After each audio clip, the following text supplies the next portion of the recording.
A autonomia do Banco Central. É só falar essa frase que está lançada à discussão em qualquer roda de conversa. Aliás, discussões com defesas apaixonadas e também com questionamentos mais severos, como os feitos nesses últimos dias pelo presidente Lula. Desde a implantação da dita autonomia em 2021 pelo ex-presidente derrotado Jair Bolsonaro e Paulo Guedes, aquele que tinha offshore em paraíso fiscal enquanto exercia o cargo de ministro, o Banco Central seguia um viés de altas seguidas na taxa básica de juros. Óbvio que a economia liberal da dupla Guedes-Bolsonaro colaborou e muito para essa tragédia. E a tendência de alta seguiu, conforme a última reunião do Copom, e se manteve em 13,75%. Para falar sobre o assunto e traduzir o economês para uma linguagem mais simplificada, para que a população entenda e não se deixe enganar pelo papo para boi dormir que o tal mercado vive pregando aos quatro cantos do país, nós vamos conversar agora com Victor Pagani, supervisor técnico do Diese. Boa noite, Victor, bem-vindo ao seu jornal. Boa noite, Kaique.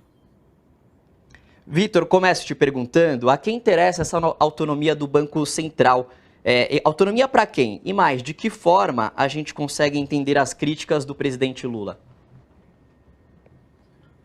Bem, Kaique, essa autonomia do Banco Central interessa, sobretudo, ao chamado mercado, né? Especificamente ao mercado financeiro, né? Então, aos bancos, aos fundos de investimento e aos rentistas em geral, né? Aos detentores de títulos da dívida pública.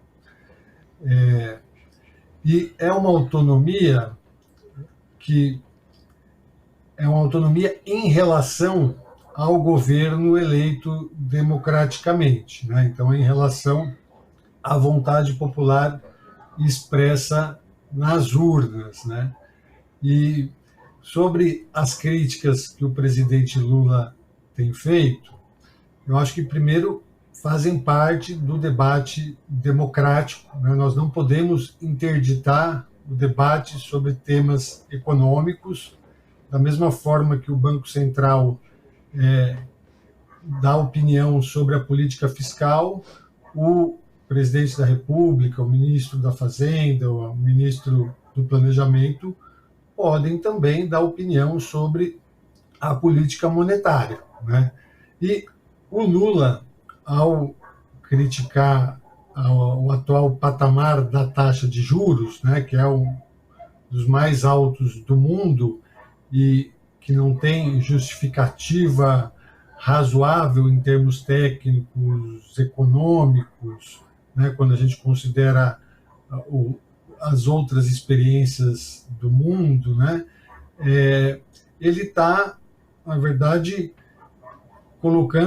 discutindo a questão: se tem autonomia, tem que ser responsabilizado. Então, também deve satisfação à sociedade, né? Então, é preciso que o Banco Central haja o máximo de transparência, né?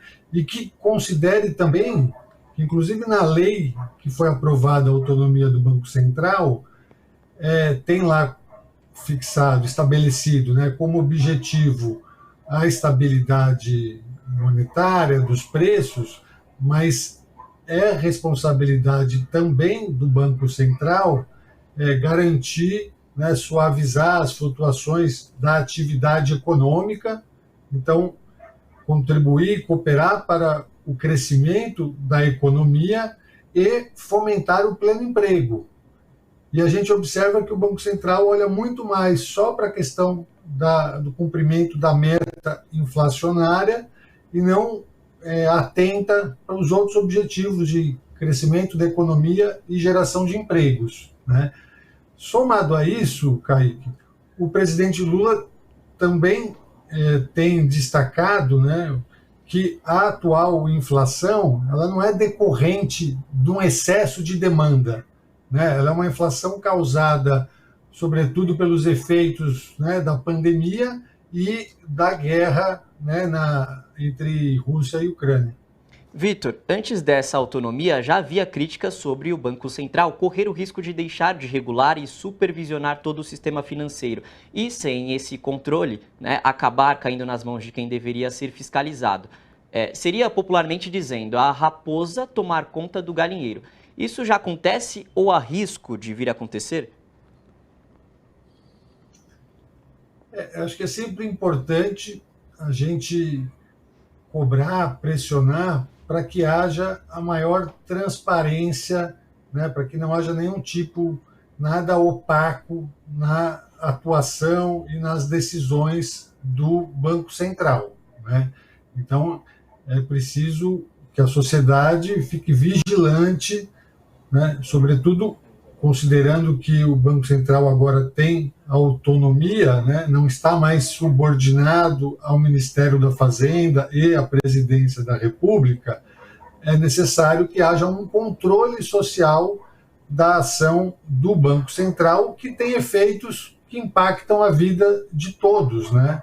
E efeitos, inclusive, orçamentários, né? Na medida em que a manutenção da taxa de juros num patamar muito elevado consome bilhões, né? Esses últimos 12 meses o valor superou os 590 bilhões de reais, recursos esses que poderiam estar sendo alocados, né, em outras prioridades, né, no cumprimento da pauta do governo, né, da pauta do presidente Lula, que é eliminar a pobreza, reduzir a desigualdade, gerar empregos de qualidade, retomar o desenvolvimento, né, econômico, social e ambiental do país.